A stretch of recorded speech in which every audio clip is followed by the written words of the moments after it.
you and I have to be selective who we give our resources to, because I promise you, nobody else is going to do that for you.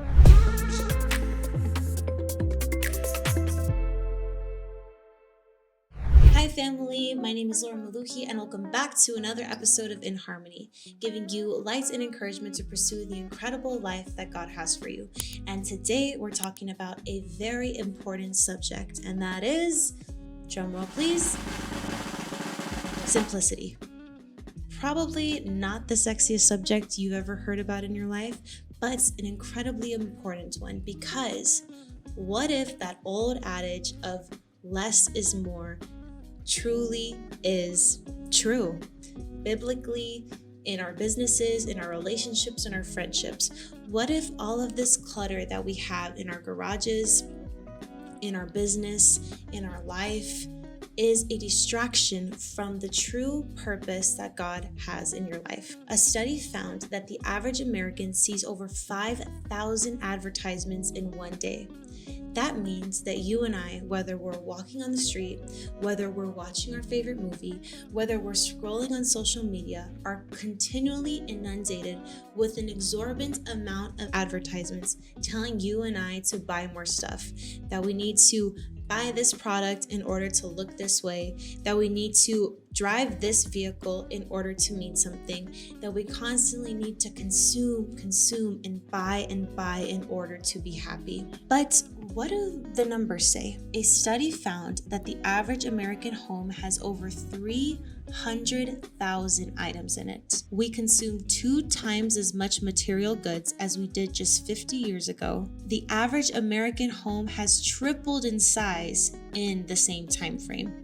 And still, 25% of people with 2-car garages don't have room to park either car inside due to clutter. And another 32% only have room for 1 car. A recent study found in America, we have 7.3 square feet of storage unit space for every single American, meaning that we can literally sleep our entire nation in our storage units. We have more things than ever, we have bigger homes than ever, but are you and I any better off because of it? Are you and I any happier? Even though we have more clothes, even though we have more food in our pantries that we know what to do with, are we any better off because of it? We can hear God more clearly when our life isn't cluttered with a bunch of things. Distractions can take you off your track from achieving your true purpose. This is a lesson that I've reflected on recently in my life after reading John Mark Comer's book, The Ruthless Elimination of Hurry. He has a whole chapter dedicated to simplicity, and I really started to think about how I can implement simplicity in every area of my life, in my friendships, in my relationships, in my business. One example that I have is that I remember when I was younger, I used to think that every coworker I had, every person I went to school with, every person I would hang out with or was cool with, I had to be super good friends with them. I had to hang out with them on the weekends. I had to call them. I had to text them. I had to talk about their day. And I was learning that I almost was pouring into these relationships that weren't in line with where I wanted to go in my life. Nothing wrong with those people. They're awesome people. But sometimes we have people in our life who are just fillers, who we feel like we have to have there in order to be cool, to be popular, to mean something. And you and I can make the argument that, okay, Lauren, it doesn't hurt if I hang out with this person, it's just what's the harm? The harm is that when we invest our time, our love, our energy, our mental capacity in hanging out with people who aren't in line with where we want to go in life, we take away from the limited resources we have to give to the people who truly matter in our lives, our family members, our loved ones, our small group of friends who are really life-giving and really fruitful. The reality is that you and I are limited creatures. We have a limited mental capacity. We have a limited energy that we can give others. We have a limited spiritual capacity, and we have a limited time capacity. We have to be selective with the people that we share our precious resource with. You have to protect your time. You have to guard your heart. You have to be conscious of the energy that you are giving other people, because I promise you, if you don't, nobody is going to do that for you. Every day, people are going to try to take it through advertisements or from other means. A big lesson that I learned was, how can I implement simplicity into my business? For those of you who don't know, I'm a real estate agent for my family's home building company. And I love my job, but every single day I get calls and text messages from real estate agents and buyers all day long. And I was at a point where every agent who would contact me, I felt like I had to meet with them, I had to talk with them, I had to train them about our product, I had to pour into them, I had to give them shifts to sit at our open houses because that's what they asked for and what they wanted. But what I found was that some of them weren't the best fit for our company, for our product, or even working together. Nothing against them. It's just a matter of, is this person in line with where I want to take my life, what the mission and vision of the company is? I found that the time and the training and the resources I was investing into all of these agents was taking away from the amazing rock star agents who weren't in line with where our product and where the company was going. So now I'm much more selective about which agent I let hold open houses, which agent I invest time and training into, because our time is limited. I also had to learn that the hard way with buyers. Every buyer who wanted to schedule an appointment, to schedule a meeting, to talk for hours, to text for hours, who weren't really interested or who weren't really in line with our product, was taking away from the amazing buyers that we have who were currently under contract, who were perfectly in line with our product and our company. These people can be a distraction from me giving my best to our amazing buyers. We can't let the distractions of the many take us away from investing the time and resources into the good few, the ones who are really meant to be in line with where you want to go. You and I have to be selective who we give our resources to, because I promise you, nobody else is going to do that for you. And honing in and simplifying your life, your strategy, for all of you martial arts fans, is also something that Bruce Lee says. I fear not the man who has practiced 10,000 kicks once, but I fear the man who has practiced one kick 10,000 times. What is that one kick that you can focus on in your business, in your relationships? What's that one business venture? What's that one degree? What's that one area of study that you can be the best at, that you can focus in on by not allowing yourself to be distracted by the others? A lot of times we think, I have to have this many degrees, I have to have an MBA in this, but sometimes just being the best at one move can take us much further and can make us much more dangerous. Something that we have to keep in mind, you and I, in this consumerism culture, is the true cost of the things that we purchase. When we take our wallet out, we see the ticket item and we say, okay, for example, for all of you motorcycle fans out there, nothing wrong with buying a motorcycle. It's awesome, it's fun, they're super cool. But when we see the ticket price on the motorcycle and we say, okay, that's going to be a $250 payment, that's nothing, and that's something I can afford.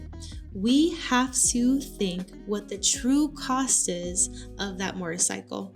For example, when we purchase a motorcycle, it's not just that $250 monthly payment. It's also the gas that we have to invest in that motorcycle. And every couple or handful of months, we have to take it to the shop to get new parts and to get a service to maintain that motorcycle.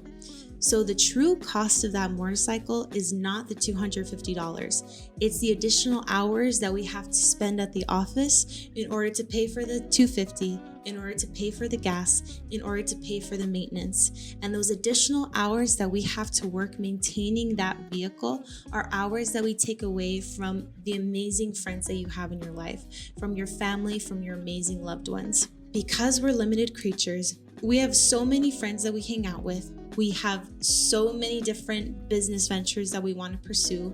We just leave our loved ones with the leftovers of us, with the scraps, the leftovers that we have emotionally and spiritually.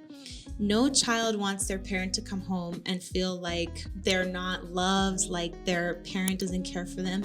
But when we give all of our energy away to all of these other distractions in life, we just have the drops in the bucket left to give our family members and our loved ones. Always be conscious of the true cost of the items that you purchase. Simplicity doesn't just apply in terms of business or friendships. For all of you football fans out there, it could even apply in strategy. And Brad Lomenick has an amazing example of that in his book, H3 Leadership, Humble, Hungry, and Hustle. He has a beautiful example about Super Bowl winning coach Tony Dungy. When Tony Dungy began coaching professional football, most people believed that teams needed thick playbooks full of unique and complex schemes. But Dungy took the opposite approach. He wanted to simplify the game to reduce the chance of error. Rather than drilling hundreds of formations into his players' heads, he selected only a handful, but he made his team practice them relentlessly until the behaviors became second nature. Dungy was able to create faster, sleeker teams that ran on the fuel of habits. Often, the other team even knew exactly which play his team was going to run when they lined up, but they couldn't overcome it because they couldn't keep up. Because Tony Dungy found a way to make his team master one kick 10,000 times than 10,000 kicks one time. Simplicity can be your secret weapon in your strategy in business and in your life. The last example that we'll discuss today is actually a comparison that we used in a couple of videos ago about the famous Chick-fil-A fast food restaurant and McDonald's fast food restaurant. As you all know, McDonald's makes about $2.6 million per restaurant per year, while Chick-fil-A makes over $4.5 million per restaurant per year. I think now that number's closer to even $5.2 million, meaning that Chick-fil-A makes twice what the average McDonald's unit makes per unit per year. The catch is that McDonald's has 49 items on their menu and Chick-fil-A only has 12. Chick-fil-A has less than a third of the items on McDonald's menu, but still they make over 2 times what the average McDonald's store makes. In your business, in your life, there is a power in simplifying. So reflect on that. Who are those 4 or 5 friends that truly are going to take you where you want to go in life? Who, when you're with, you just click with them. They give you life. They make you happy. They give you your passion back. Who are those handful of people? Instead of giving them your remains and your leftovers from your day, invest more time in them. Send them a text, send them a call, send them a random voice message saying that you're thinking about them, and find ways in your life that you can help them also achieve the purpose that God has for them. Those are your superhero Avengers that you have to protect with all cost. Who are those employees? Who are those coworkers? Who are those other relationships in your life that you can truly give your everything into in order to be more successful and more fruitful? We have this idea that the more things we have, the more stuff that we have, the more friends that we have means we're going to be cooler and popular and more liked. But as we can see from this numbers, that is a lie that the propaganda is trying to feed you every single day. In 1 Corinthians 14:33, it says, "For God is not a God of confusion, but of peace." In Luke 12:15, it says, "Watch out, be on your guard against all kinds of greed. Life does not consist in an abundance of possessions." This can be proved in 1 Timothy 6, verse 8 that says, "But godliness with contentment is great gain. For we brought nothing into the world, and we can take nothing out. If we have food and clothing, we will be content with these. But those who want to be rich fall into temptation, a trap, and many foolish and harmful desires, which plunge people into ruin and destruction." God is literally saying that distractions will plunge us into ruin and destruction. It's not going to make you happier. It's not going to fill the void that you have. Reflect on the people that you can focus in on in your relationships, the strategies that you can focus in on in your work, in your sport, whatever it may be. Simplification can be your secret weapon. At the end of the day, what if more stuff doesn't equal more happiness? It just equals more stress. Focus in on the things that matter most to you and choose to invest your limited resources into those. Simplify your life. You and I will be much better off for it. Don't forget to like and subscribe, and we hope to see you on the next video. Thank you guys. Have a great rest of your week, and we'll talk to you soon.